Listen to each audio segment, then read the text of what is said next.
The homes you see for sale right now, that's not what those homes are actually worth. And if those listings are the numbers you've been using to price yours, you're already starting in the wrong place. So here's who this video today is for. Maybe you've been quietly watching the market, wondering what your place would actually sell for, but you're nowhere near ready to call a real estate professional and have a stranger walking through your house. Or maybe you're on the buying side, already out looking and just getting ready to start, and you want to actually understand how a home's value gets figured out in the first place. Either way, this one's for you because you can get a realistic, honest read on what a home is worth on your own today, as long as you know what to actually look for. Here's what you're going to walk away with from today's video. The two biggest mistakes that wreck people's pricing before they even begin, and the 5 things that move a home's value more than anything else. And here's the fun part. When you try to overprice a home, there's actually 3 different people you have to fool, and the third one is almost impossible to get past. Stick with me, because that last piece completely changes how you're gonna think about all this. So if you're interested in how to really price out a home and actually know if the numbers make sense, this video is for you. So let's get into it right now. You only get one chance to buy or sell your next home.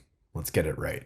Hey, before we kick off, if you're thinking about buying or selling in White Rock or South Surrey, the biggest mistake that you can make right now is relying on outdated advice or guessing your next move. The market has shifted, and what worked even 6 months ago could cost you tens of thousands today. My name is Germyn. I'm a realtor living and working here in White Rock and South Surrey, and I've been helping families just like yours buy and sell here since 2007. I've worked with hundreds and hundreds of clients, many of whom found me right here on this YouTube channel because they wanted straight answers, real local insight, and a strategy that actually works. On this channel, I break down exactly what's happening in our market, what to watch out for, and how to make smart decisions so you don't leave any money on the table. So if you want to stay ahead of the market, hit subscribe. And if you're serious about making a move, there's a link below to book a quick call with me or my team. No pressure, just clear advice so you can move forward with confidence. Let's be honest about why you'd even do this yourself in the first place.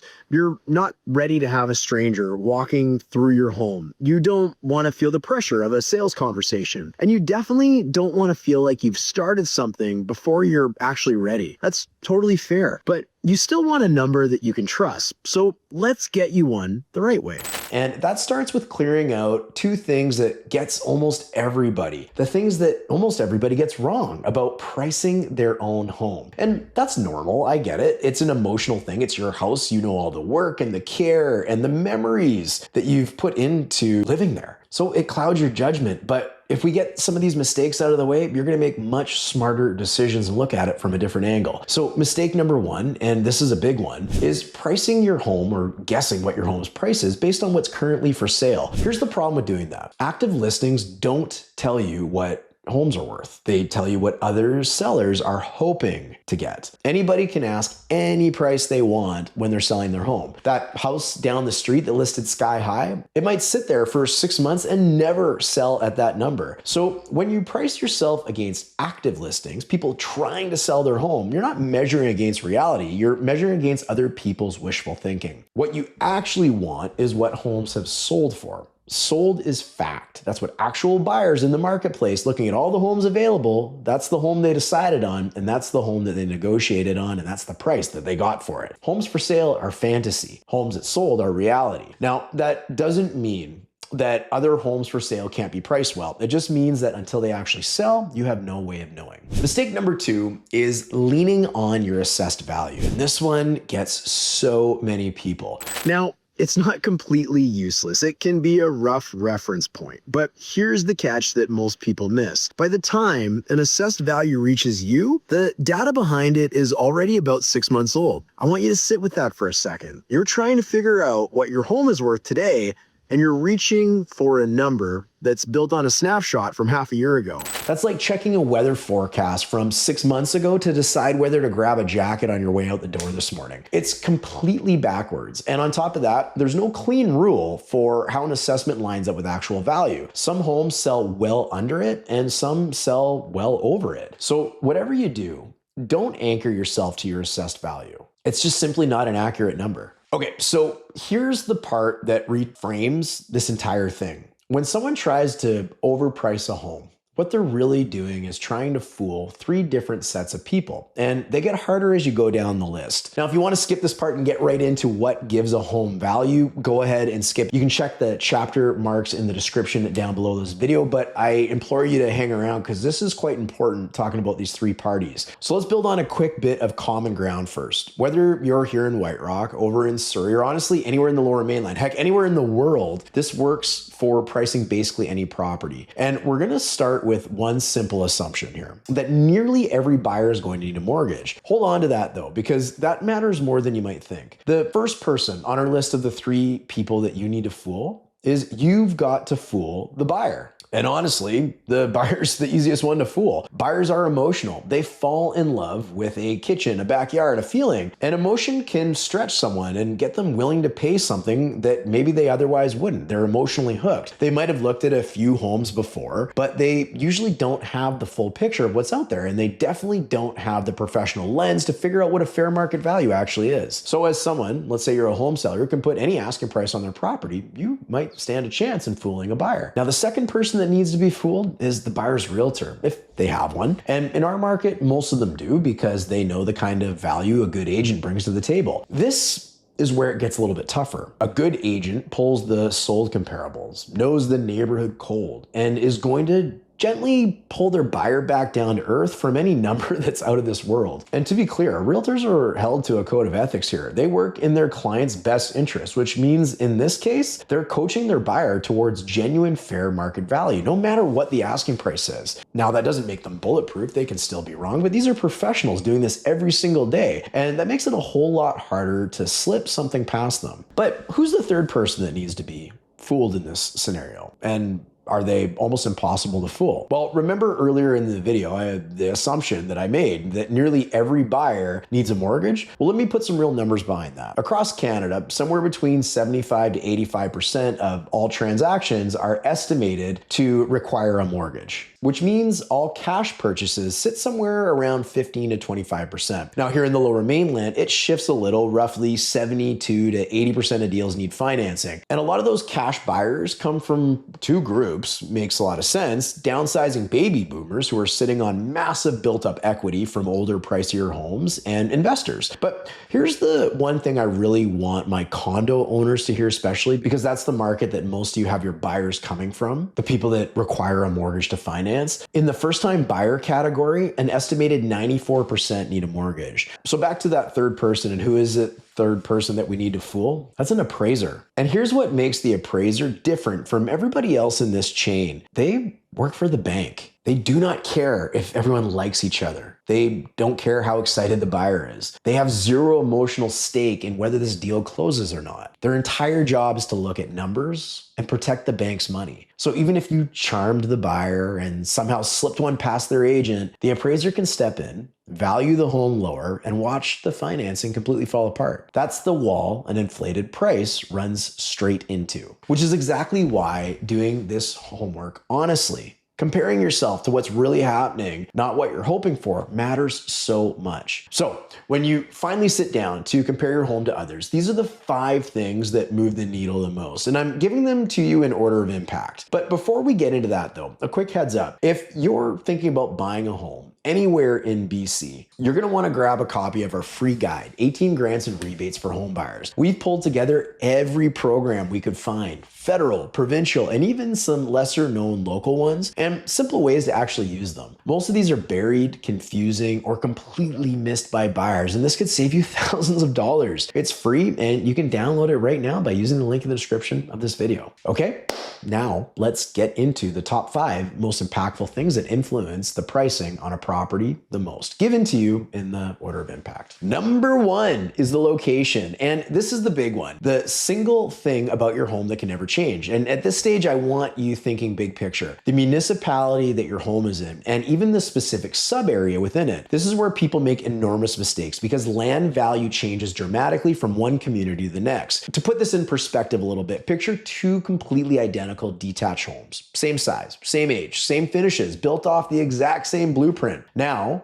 drop one in Hope, British Columbia, and the other in downtown Vancouver. Those two homes could have wildly different price points, different amounts, and most of that gap has nothing to do with the house. It's the land underneath it. Same building, completely different worlds. This is exactly why we get so many buyers coming to the White Rock area looking for their next home who then wander off to other areas like Cloverdale, and they can't wrap their heads around why a nearly identical home is 200 grand cheaper in Cloverdale than it is in White Rock. A lot of them end up choosing the savings over the community, and there's nothing wrong with Cloverdale at all. If anything, it just proves a point that the area matters so much. So the rule here is simple. Only compare your home to others in the same municipality and ideally the same sub-area, not just somewhere in the Lower Mainland. Number 2 is lot size. Generally speaking, more land equals more value because you're not just buying the house, you're buying the dirt that it sits on. In fact, for a detached home, the majority of the value comes from that dirt. But I want to flag something right now. Lot size comes with some big caveats, and we're going to get into those a little bit later because the size of the lot is only honestly half the story. For now though, just know that two homes on very different size lots are not a clean comparison. And if you're in a townhome or a condo, this one doesn't apply to you quite the same way, but there's a close cousin to it. Think of it like this. A unit on the 35th floor of a high rise is going to sell for a lot more than the same unit on the 4th floor. Just same idea, just stacked vertically. Number 3 is the size of the home itself. And here's where it gets interesting because there's a sliding scale on how much wiggle room you actually get to use here when you're comparing homes. So what do I mean by that? Basically, the bigger a home gets, the less each individual square foot is worth. So on a smaller home, let's say around 800 square feet, I'd only stretch my comparison by about 50 square feet in either direction. But on a bigger home, say around 3,500 square feet, I've got way more room to play with, maybe 500 square feet either way. So why is this? Because at that size, a few hundred square feet matters a lot less to a buyer than it does on a tiny home where every single square foot counts. So the bigger the house, the more flexible you commonly can be, but there's still got to be a reasonable range to it. Number 4 is the age of the home. As a rule of thumb, I like to stay within about 5 years in either direction. A home built around the same era as yours is going to have similar bones, similar systems, and a similar feel. And that makes it a far more honest comparison than a place that's decades newer or older. And number 5 is the features and updates. And this is the one that a lot of home sellers typically get really hung up on. They've done work to their home, and rightly so, they should either add or take away value from their home. Because there's also such a thing as not doing renovations when homes of the same age and era maybe have done lots because they've chosen to. This is things like the kitchen, the bathrooms, the flooring, the roof, the furnace, all the stuff people tend to obsess over. And notice where it lands on the list. It's dead last. Updates absolutely matter, and we'll talk about how to weigh them, but they will never outrun location, land, size, or age. A beautifully renovated home in the wrong spot is still in the wrong spot, and this cuts both ways. It's not just about the gorgeous renovation. It's also, as I mentioned earlier, about the lack of renovations too. Picture a house that's 22 years old and due for a new roof, sitting right next to a house that's the exact same age that's already had a new roof put on. Same age, very different conversation. There are 100 little details like that worth considering. They just carry less weight on the final price than the big 4 sitting above them. And if you're in a strata, this is also where maintenance and any future expenses coming down the pipe for the complex start to come into play. And I want you to remember, earlier when I promised that we'd circle back on some of the caveats, mainly around location, this is where it gets real, because when you've got your list of comparables lined up, there's also a handful of things that can quietly throw the whole number off. And this is also where I make good on that promise that lot size is only half the story. Let's start right there. Lot can look amazing on paper. Big number, lots of square footage, but what actually matters is how much of it you can actually use. If a chunk of the property is heavily treed, or there's a stream running through it, or there's a right-of-way that legally stops you from building, then a big slice of that land doesn't really count towards the value, or at least it can't be measured by the same standards or quality. Two homes can sit on the exact same lot size and be worth very different amounts based purely on how much of that land you can actually do something with. Then there's the shape of the lot. This one surprises people, but for some buyers, buyers, often they have strong feelings about the lot shape to the point where they simply won't consider anything other than a square lot. They won't touch a pie-shaped lot. You can't control that, but you've got to be aware that it shifts and sometimes shrinks your pool of potential buyers, which can have an impact on your price. And this is where that house-specific location stuff comes into play as well. If the home is on a busy road, or does it back onto a green space, or onto something nobody wants to look at? Is it a true view property? Every one of these nudges the value up or down, even between two homes that look completely identical on paper. The next caveat is stigmatized properties. This is a home where something about its history or its reputation affects how buyers feel about it, even when there's absolutely nothing physically wrong with the place. That stigma can drag on the value and how long it takes to sell a property. And it's something a clean numbers comparison will never show you. Here's one a ton of people completely miss.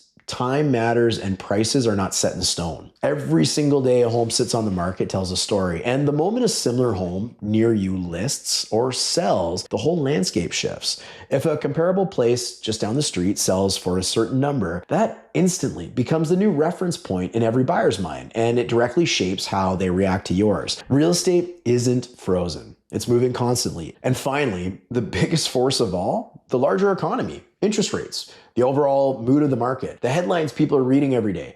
All of it can move values in ways that have nothing to do with your specific home, which, by the way, is exactly what we're getting into in the very next video, because the way the news media cherry picks stats to scare or hype the public is something every buyer and seller needs to learn to see through. Trust me, you do not want to miss this one. And the good news is, well, that video, it's coming up right now. The media is not here to help you understand the housing market. It's here to sell your attention to advertising. That's why so many people get scared, confused, or overly excited by headlines that don't really apply to them.